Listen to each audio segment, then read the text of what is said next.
अस्सलाम वालेकुम रहमतुल्लाहि व बरकातुहू। आप देख रहे हैं टॉप 10 विद GNM और मैं हूं गुलाम नबी मदनी।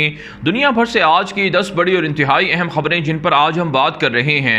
नाज़रीन किराम, आज 11 जुलाई 2020 है और आज दिन है हफ्ते का। ये टॉप 10 विद GNM का सुबह का बुलेटिन है। खबरों का सिलसिला शुरू कर लेते हैं। जो आज की पहली बड़ी खबर है ये तुर्की से है। नाज़रीन किराम, तुर्की के अंदर आया सोफिया को 86 साल के बाद मस्जिद में तब्दील कर दिया गया है। सुल्तान मोहम्मद फ़ातेह ने इसे फ़तह किया था और रसूल अकरम सल्लल्लाहु अलैहि वसल्लम की बशारत दी गई थी फ़ातेह और उनके साथ लड़ने वाले लश्कर के हवाले से। मोहम्मद फ़ातेह की फ़तह के बाद ईसाई दुनिया दब कर रह गई थी। फिर कमाल अतातुर्क की हुकूमत आई। 1924 के अंदर खिलाफत उस्मानिया को ख़त्म किया गया। उसके बाद जो वहाँ की उस वक्त की जो काबीना थी, सेकुलर काबीना, उन्होंने ईसाइयों की ख्वाहिश पर इसे म्यूज़ियम में बदल दिया। मस्जिद से म्यूज़ियम बना दिया गया। यकीनन उस वक्त मुसलमानों के जज्बात मजरूह हुए थे और पूरी दुनिया के मुसलमान उस वक्त आबदीदा हो गए थे कि एक मशहूर तारीख़ी मस्जिद आया सोफिया को किस तरह से म्यूज़ियम बनाया जा रहा है। लेकिन जब से तैयब एर्दोगान इक़्तिदार में आए, उन्होंने 2003 के अंदर इसी ख्वाहिश का इजहार किया था कि वो अपनी दौरे इक़्तिदार के अंदर लाज़मन आया सोफिया की पुरानी हैसियत को बहाल करेंगे। इस वक्त नाज़रीन किराम, तैयब एर्दोगान की हुकूमत को 18 साल का अरसा होने वाला है। इन 18 सालों में तैयब एर्दोगान ने बहुत कोशिश की कि इसको बदल दिया जाए, लेकिन बिल आखिर 18 साल के बाद वहाँ की अदालत के ज़रिए से कानूनी कार्रवाई करवाई गई। उसके बाद जो उस वक्त का फ़ैसला था 1934 का, उसे मुअत्तल करके इसे मस्जिद की हैसियत दे दी गई है। और अब नाज़रीन किराम, कल जब ये फ़ैसला सामने आया, तुर्की के सदर रजब तय्यब एर्दोगान ने सदारती हुक्मनामा जारी किया, उस पर अपने दस्तखत किए, तो पूरे जो शहर हैं तुर्की के, वहाँ से लोग घरों से बाहर निकले। उन्होंने जश्न मनाया कि बिल आखिर 86 साल के बाद आया सोफिया के अंदर अज़ान की आवाज़ बुलंद हो रही है। वहाँ पर अब लोग नमाज़ें, पहले आया सोफिया जो म्यूज़ियम था, एक तरह से म्यूज़ियम बनाया हुआ था, उसके बाहर लोग नमाज़ें अदा किया करते थे। अब आया सोफिया के अंदर जाकर लोग नमाज़ें अदा करेंगे। नाज़रीन किराम, तुर्क सदर रजब तय्यब एर्दोगान के इस जुर्रतमंदाना फ़ैसले के बाद ईसाई दुनिया हिलकर रह गई है और उन्होंने एर्दोगान के ख़िलाफ़ माशी पाबंदियाँ लगाने और अपनी साजिशों को तेज़ करने का फ़ैसला कर लिया है। और आने वाले दिनों में तुर्की के सदर रजब तय्यब एर्दोगान की हुकूमत को इस फ़ैसले की वजह से मुश्किलात का भी सामना करना पड़ सकता है। लेकिन एर्दोगान ने कहा है कि वो किसी भी गैर मुल्की मुदाखलत को अब अपने इस फ़ैसले के बारे में कबूल नहीं करेंगे और ये हमारा अंदरूनी और ज़ाती मामला है। हम इस पर बरकरार हैं और बरकरार रहेंगे। दुनिया भर के मुसलमानों की जानिब से तय्यब एर्दोगान के इस कारनामे को सराहा जा रहा है और तुर्की को खराज तहसीन पेश किया जा रहा है। आगे बढ़े थे हज़रात, जो आज की दूसरी बड़ी खबर है ये भी तुर्की से है। तुर्क सदर रजब तय्यब एर्दोगान ने आया सोफिया के हवाले से जो फ़ैसला सादर किए हैं, उसके बाद उन्होंने दुनिया भर के मुसलमानों से और तुर्क कौम से खिताब भी किया।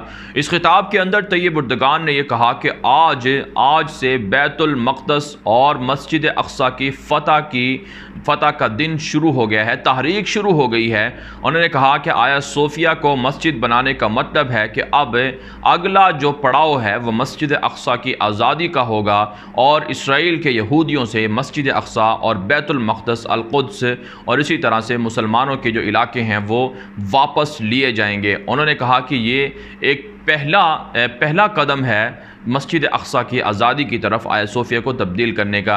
यकीनन नाज़रीन किराम, तय्यब एर्दोगान का इसराइल के यहूदियों को अलल ऐलान इतनी बड़ी उनको एक तरह से वार्निंग, ये बहुत बड़ा उनका कारनामा है जिसे जितना सराहा जाए उतना कम है।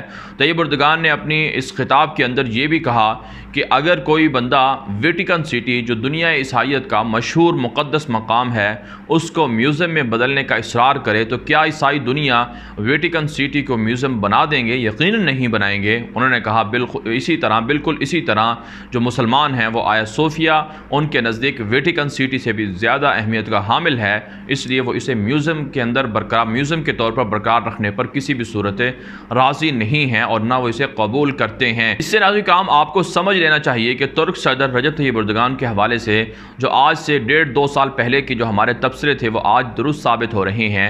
हम आपको मुसलसल अपडेट कर रहे हैं कि तय्यब एर्दोगान खिलाफत उस्मानिया को खामोश तरीके से ज़िंदा कर रहे हैं और यकीनन आया सोफिया की पुरानी हैसियत को बहाल करना दुनिया ईसाइयत के ख़िलाफ़ एक बड़ी फ़तह है और दुनिया ईसाइयत से टक्कर लेने के मुतरादिफ है। और फिर अलल ऐलान मस्जिद अक़सा की आज़ादी का ऐलान करना, ये भी उनका बहुत बड़ा कदम है। अगर तैयब उर्दगान इक़्तिदार में रहे, यकीनन वो अपनी ज़िंदगी के आखिर तक इक़्तिदार में रहेंगे, तो यकीनन हो सकता है कि मस्जिद अक़सा को, फ़लस्तीन को अल्लाह ताला उनके हाथों आज़ाद करवाए, और यकीनन ये उनका बहुत बड़ा कारनामा होगा। इसलिए तैयब उर्दगान का साथ देना, तुर्की का साथ देना मेरे ख़्याल में उम्मत मुस्लिमा के लिए बहुत ज़रूरी है, और मुसलमानों को मुत्तहिद होकर, मुश्तरक होकर मस्जिद अक़सा को, क़िबला अव्वल को यहूदियों के चंगुल से आज़ाद करवाना बहुत ज़रूरी है। आगे बढ़ लेते हैं नाज़रीन, जो आज की तीसरी बड़ी ख़बर है ये इसराइल के यहूदियों के मुतनाज़ा मंसूबे के हवाले से है। नाज़रीन, नेतन्याहू जो कट्टर किस्म के यहूदी हैं, इसराइल के वज़ीर आज़म हैं, उन्होंने ऐलान कर रखा है कि जो गैर कानूनी यहूदी बस्तियाँ फ़लस्तीनी इलाकों में मौजूद हैं उनको इसराइल में ज़म करके इसराइल को तोसी किया जाएगा। यहूदियों के इस मंसूबे के ख़िलाफ़ दुनिया भर से एहतजाज हो रहा है। मुसलमान, बिलखुसूस फ़लस्तीन के मुसलमान मुत्तहिद हो चुके हैं, जिहाद का ऐलान कर चुके हैं, और झड़पें और तनाज़े भी जारी हैं। लेकिन अब नाज़रीन किराम, जो अमरीका के यहूदी हैं, फ़्रांस के यहूदी हैं, उनकी जो वहाँ पर तंजीमें हैं, उन्होंने भी नेतन्याहू के इस मंसूबे को रद्द कर दिया है। यहूदियों ने कहा है कि नेतन्याहू इस मुतनाज़ा मंसूबे को पूरा करने से बाज रहें, इससे इसराइल की सलामती को ख़तरा हो सकता है। नाज़रीन, हम आपको बारहा बता चुके हैं कि 20,000 मुरब्बा किलोमीटर का इलाका फ़लस्तीनियों से छीन कर इसराइल अपने मुल्क को वुसअत दे चुका है, और बाकी का जो 6,000 मुरब्बा किलोमीटर का इलाका है वो भी छीन कर हमेशा हमेशा के लिए फ़लस्तीन को इसराइल में ज़म करके फ़लस्तीन को दुनिया के नक्शे से मिटाना चाहता है। लेकिन अगर ये मंसूबा शुरू किया जाता है तो इसके ख़तरनाक जो नताइज हैं वो इसराइल को ज़रूर भुगतने पड़ेंगे। यही वजह है फ़्रांस के जो सदर हैं इमानुएल मैक्रोन, उन्होंने भी नेतन्याहू को ख़बरदार किया है कि इस मंसूबे को तर्क कर दिया जाए, और अमरीकी भी इस मंसूबे के हवाले से तकसीम का शिकार हैं, और इलेक्शन तक कहा जाता है कि शायद ये मंसूबा पूरा ना हो पाए। आगे बढ़ लेते हैं काम, जो आज की चौथी बड़ी खबर है ये अफगानिस्तान से है। रात गए तालिबान ने मुख्तलिफ सूबों के अंदर कार्रवाइयाँ जारी रखी, जिसके नतीजे में तालिबान ज़राए इब्लाग के मुताबिक 9 के करीब काबुल इंतजामिया के फ़ौजियों को, पुलिस एहलकारों को मार डाला गया है। इसके अलावा तालिबान के सामने 13 एहलकारों ने रात गए सरेंडर भी किया है। मुख्तलिफ चौकियाँ, चेक पोस्टें भी तालिबान ने फतह की हैं। इसके अलावा तालिबान का कहना है कि निहत्ती शहरी आबादी को काबुल फ़ौजें टारगेट कर रही हैं, और समाजी कारकुनों को, उलमाए किराम को, और मसाजिद के जो इमाम और ख़तीब हैं उनको टारगेट करके तालिबान पर इल्ज़ाम आयद किया जाता है कि तालिबान उनको शहीद कर रही है। तालिबान तर्जुमान ज़बीहुल्लाह मुजाहिद ने अपने ट्विटर अकाउंट पर लिखा है कि हम निहत्ते शहरियों को, उलमाए किराम को, मसाजिद का इमाम को शहीद नहीं करते हैं। यह काबुल इंतज़ामिया की दरिंदगी है, इसका हिसाब और इंतकाम ज़रूर लिया जाएगा। दूसरी जानब काम अब्दुल्ला जिनके पास अफ़गानिस्तान की हुकूमत के 50% इख्तियारात हैं, उन्होंने भी इस बात का एतराफ़ किया है कि इंटर अफ़गान मुज़ाकरात से पहले कैदियों की रिहाई ज़रूरी है, और काबुल हुकूमत चाहती है कि कैदियों की मुकम्मल रिहाई हो ताकि इंटर अफ़गान मुज़ाकरात शुरू हो जाएँ। इसका वाज़ेह मतलब है कि अब्दुल्ला भी, काबुल इंतज़ामिया भी अब तालिबान के मौक़िफ़ को तस्लीम कर रही है। दूसरी जानब तालिबान ने कहा है कि इंटर अफ़गान मुज़ाकरात के लिए हम तैयार हैं, जैसे ही कैदी रिहा होंगे हम फ़ौरन ये मुज़ाकरात शुरू कर देंगे। इसके अलावा नाज़रीन काम खबरें सामने आ रही हैं कि तालिबान के ख़िलाफ़ बैरूनी जो दुश्मन हैं वो उनकी साजिशें तेज़ हो चुकी हैं। बिलखुसूस पेंटागन और CIA अमरीका और तालिबान के एग्रीमेंट से नाखुश है और अमरीकी अफवाज के इनखला नहीं चाहता। यही वजह है पेंटागन ने एक मरतबा फिर, और पेंटागन के जनरलों ने एक मरतबा फिर रूस पर इल्ज़ाम आयद किया है कि तालिबान की रूस मदद कर रहा है अमरीकियों को मरवाने के लिए, लिहाजा इस मामले की पूरी तहकीकात होंगी और रूस से हिसाब लिया जाएगा और तालिबान से भी हिसाब लिया जाएगा। तालिबान ने इन प्रोपेगेंडों को मुस्तरद कर रखा है। बढ़ लेते हैं काम, जो आज की पाँचवीं बड़ी खबर है ये भारत से है। चीन और भारत के मबैन लद्दाख के अंदर तनाज़ा जारी है। कल जुमे के रोज़ एक इंतहाई आला सतही मीटिंग हुई है भारत के और इसी तरह से चीन के हुकाम के मबैन, लेकिन ये मुलाकात भी, ये मीटिंग भी बेनतीजा और बेसूद रही है। चीन ने इल्ज़ाम आयद किया है कि दरअसल भारतीय फ़ौजियों ने चीनी हदूद की खिलाफ वर्जी की है, जिसके बाद तनाज़ा चल रहा है। भारतीय अपनी इस गलती पर या अपनी इस साजिश पर माफ़ी मांगें और जो सरहदों पर खिलाफ वर्जी की गई है, जो तामीराती काम शुरू किए गए हैं, उन्हें ख़त्म करें। पहले भारत अपनी फ़ौजें पीछे धकेले और फिर चाइना अपनी फ़ौजें पीछे हटा सकता है। भारतीय मीडिया जो गुज़श्ता एक हफ़्ते से प्रोपेगेंडा कर रहा है कि चाइना ने अपनी फ़ौजें पीछे हटा ली हैं, नाज़रीन इकराम इसमें कोई हकीकत नहीं है। चाइनीज़ फ़ौजें अलर्ट खड़ी हुई हैं और जो मुलाकातें हैं वो इसी बात का सबूत है कि चाइना अपनी फ़ौजें पीछे नहीं हटा रहा है। और यकीनन नाज़रीन इकराम इसी वजह से भारत की मोदी हुकूमत परेशान है। है। कल भारत के वज़ीर दिफ़ा राजनाथ सिंह ने, जो भारत के मुसल्लह अफ़वाज के सरबराहान हैं और इसी तरह से जो साबिक़ आर्मी चीफ़ भी रहे जनरल बिपिन रावत, जो इस वक्त तमाम के तमाम मुसल्लह अफ़वाज के हेड भी हैं, उन सब के साथ एक मुलाकात की है। भारत के इंटेलिजेंस के जो लोग थे वो शरीक थे।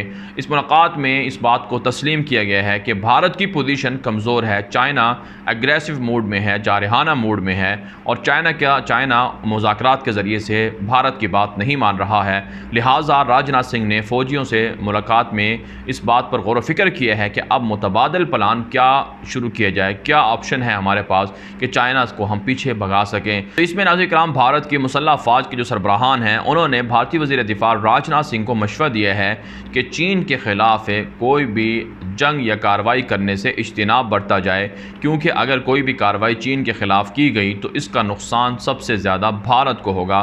भारत चाइना के मुकाबले में कमज़ोर है, उनके पास इतने वसाइल या सलाहियत नहीं है। ताहम नाज़रीन किराम भारतीय वज़ीर दिफ़ा को मुसल्लह अफ़वाज के सरबराहान ने मशवरा दिया है कि चीन को प्रेशराइज़ करने के लिए एक तो जो साउथ चाइना सी है या बहर हिंद है, वहाँ पर जो जंगी जो है वो बहरी नेवी की जो मशक़ें हैं उनको शुरू किया जाए। अमेरिका के साथ मिलकर जो बड़े पैमाने पर जंगी मशक़ें हैं वो शुरू की जाएँ, ताकि चाइनीज़ जहाज़ों को एक तरह से थ्रेट जारी किया जाए, उनको प्रेशराइज़ किया जाए।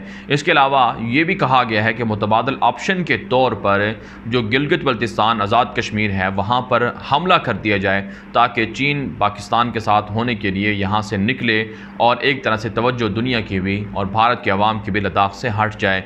तो ये प्लान तय कर लिया गया है और इस प्लान पर गौर व फिक्र कल किया गया है। लेकिन अज़ीज़ काम अफ़वाज पाकिस्तान मुतहर्रिक हैं, अलर्ट हैं, हाई अलर्ट हैं। पाकिस्तान के सिक्योरिटी के इदारों को पहले ही सब कुछ मालूम होता है। यही वजह है LOC पर पाकिस्तान की फ़ौजें भी अलर्ट खड़ी हुई हैं, फ़ौजों में इजाफा भी हो रहा है और मुसलसल भारतीय फ़ौजियों की पिटाई भी LOC पर भी जारी है। आगे बढ़ लेते हैं काम, जो आज की छठी बड़ी खबर है ये भी भारत से है। भारत के अंदर मुसलमानों के खिलाफ इंतहा पसंद मोदी की हुकूमत ज़ालिमाना इक़दाम कर रही है। कोरोना वायरस के फैलाव के सबब सैकड़ों तबलीगी जमात के कारकुनों को गिरफ्तार किया गया था। जो गैर मुल्की कारकुन हैं उनको डिपोर्ट करना शुरू कर दिया है और तबलीगी जमात के जो कारकुन हैं इस वक्त भी सैकड़ों की तादाद में जेलों के अंदर मौजूद हैं। जो ताज़ा तरीन इतला सामने आ रही हैं भारत से, उनमें कहा जा रहा है कि तबलीगी जमात के तमाम गैर मुल्कियों को भारत से जल्द निकाल दिया जाएगा। दूसरी जानब नाज़रीन किराम, जो भारत है वहाँ पर जो कोरोना वायरस का फैलाव है वो तेज़ी से बढ़ता जा रहा है। मोदी हुकूमत आवाम के अंदर से कोरोना वायरस को रोकने में नाकाम है और साथ साथ इतला सामने आ रही हैं कि जो गुज़श्ता रोज़ विकास दुबे नामी एक गैंगस्टर का इनकाउंटर किया गया, वो जाली इनकाउंटर था, जानबूझकर उसको मारा गया। इस हवाले से भारत की पुलिस पर एतराज़ात और सवालात भी उठ रहे हैं। आगे बढ़ लेते हैं काम, जो आज की 7वीं बड़ी खबर है ये शाम से है। शाम के अंदर नामालूम तैयारों ने बमबारी करके 35 के करीब ईरानी जंगजुओं को मार दिया है। अनाज़ोल तुर्क एजेंसी के मुताबिक ये कार्रवाइयाँ नामालूम तैयारों की जानिब से सामने आई हैं, जिसमें ईरानी जंगजू जो बशार अल असद की हिमायत के लिए शाम में लड़ रहे हैं उनके मारे जाने की इतलात सामने आ रही हैं। उनके ठिकाने भी तबाह हुए हैं। दूसरी जानिब तहकीकाती ज़राए से ये बात सामने आ रही है कि दरअसल ये जो नामालूम तैयारे हैं ये इसराइल के हो सकते हैं, जिन्होंने वहाँ ईरानी अहदाफ को टारगेट किया हो। इसके अलावा नाज़रीन किराम, अमरीका ने अपनी फ़ौजें शाम के अंदर बढ़ाना शुरू कर दी हैं और अमरीकी फ़ौजी दस्ते वहाँ पर पेट्रोलिंग भी कर रहे हैं। कल बशार अल असद की फ़ौज ने अमरीकी फ़ौजी दस्तों का रास्ता रोका और उन्हें पेट्रोलिंग करने से भी रोका और कहा कि जल्द से जल्द इस इलाके से निकल जाएँ। यूँ बशार अल असद और इसी तरह से अमरीका के माबैन हालात या ताल्लुकात बहुत ज़्यादा तनाव का बायस बन रहे हैं और इनके दरमियान कशीदगी बढ़ती जा रही है। इसके अलावा तुर्की की जानिब से जो कुर्द बागी हैं उनके खिलाफ ऑपरेशन जारी है और कई कुर्द बागियों को कल के रोज़ जो है वो उनको कत्ल कर दिया गया है और तकरीबन 10 के करीब कुर्द बागियों ने जो तुर्की है उनके सामने सरेंडर भी किया है।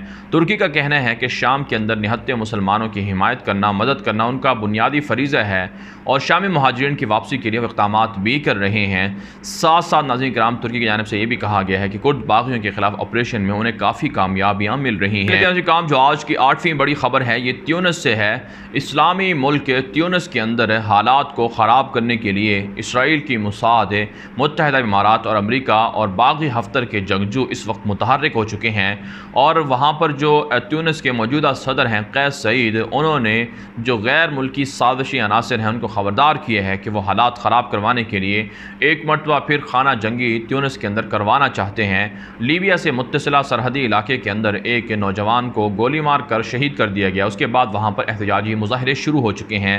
ट्यूनिस इस्लामी दुनिया का इंतहाई अहम मुल्क है, लीबिया से मुत्तसिल है। जिस तरह से लीबिया के अंदर खाना जंगी है, इसी तरह से दुश्मन चाहते हैं कि ट्यूनिस के अंदर भी खाना जंगी हो। फिर सबसे बड़ा मकसद ये है कि वहाँ की जो इस्लाम पसंद हुकूमत है कैस सईद, वो मसला फ़लस्तीन की हिमायत करते हैं, इसलिए भी वहाँ इसराइलियों को उनका ये इक़दाम मंजूर नहीं है, इसलिए वहाँ पर हालात ख़राब करवाने की साजिशें जारी हैं। आगे बढ़ लेते हैं काम जो आज की 9वीं बड़ी ख़बर है। यह अक़वाम मुत्तहिदा की जानिब से बोस्नी मुसलमानों के क़त्ल आम पर माफ़ी मांगी गई है। 25 साल कबल सर्बियन फ़ौजों ने बोस्निया के मुसलमानों को शहीद कर दिया था। 1992 से मुसलमानों के ख़िलाफ़ ऑपरेशन शुरू हुआ, 1995 तक ऑपरेशन जारी रहा, जिसमें सैकड़ों मुसलमानों को, बोस्निया के मुसलमानों को, जो यूरोप का मुल्क है वहाँ से शहीद किया गया। और इसमें यूरोप के कई ममालिक शामिल थे ताकि यूरोप के अंदर से इस्लाम और मुसलमानों को निकाला जाए। यही वजह है नाज़रीन किराम, 25 साल के बाद अक़वाम मुत्तहिदा ने 25वीं बरसी के मौके पर जो जनरल सेक्रेटरी हैं अक़वाम मुत्तहिदा के, उन्होंने वीडियो खिताब के ज़रिए से, वीडियो पैगाम के ज़रिए से बोस्निया के मुसलमानों की जो कत्लेआम था उस पर माफ़ी मांगी और कहा है कि ये इंसानियत का सबसे भयानक, इंसानियत के ख़िलाफ़ सबसे भयानक हमला और मंसूबा था। इस पर पूरी दुनिया को गौर व फ़िक्र करना चाहिए और आइंदा मुसलमानों के ख़िलाफ़ जो इस तरह के इक़दामात हैं नस्ल परस्ती के हवाले से और नस्ल कुशी के हवाले से, उनसे इज्तनाब करना चाहिए। आगे बढ़ लेते हैं काम जो आज की 10वीं बड़ी ख़बर है। ये यूनान से, यूनान के अंदर एक नया कानून पास किया गया है मुज़ाहिरों के ख़िलाफ़ है कि अगर कोई मुज़ाहिरीन हिस्सा लेंगे मुज़ाहिरों के अंदर तो उन्हें 1 साल जेल की सज़ा मिलेगी, और इसी तरह से अगर किसी ने तशद्दुद किया और अमलाक को नुकसान पहुँचाया तो उसे 2 साल जेल के अंदर डाला जाएगा, साथ साथ भारी जुर्माना भी आयद किया जाएगा। अक़वाम मुत्तहिदा की जानिब से इस नए कानून को इंसानी हकूक़ के ख़िलाफ़ करार दिया जा रहा है। दूसरी जानिब यूनान को नाज़रीन किराम ख़तरा है कि उनके जो एक ज़माने में उनकी हुकूमत हुआ करती थी, यूनान का पूरी दुनिया के अंदर चर्चा हुआ करता था, तो आज यूनान की वो हैसियत नहीं रही है और तुर्की यूनान से मुत्तसिला समंदरी इलाकों के अंदर अपना असर सुख बढ़ा रहा है। इसलिए अब चाहती यूनान की हुकूमत ये है कि वहाँ लोगों को बाहर निकलने से, मुज़ाहिरों में हिस्सा लेने से रोका जाए, और ताकि जो तुर्की या दीगर ममालिक के यूनान पर कब्ज़े का इरादा रखते हैं उनके खिलाफ निपटा जा सके। बहरहाल नाज़रीन किराम, दुनिया भर से थी आज की 10 बड़ी खबरें। इन खबरों के हवाले से आपकी क्या राय है? अपनी राय कमेंट के जरिए से ज़रूर हम तक पहुँचाएँ। आज के लिए इतने ही इजाज़त दीजिए। अल्लाह हाफ़िज़।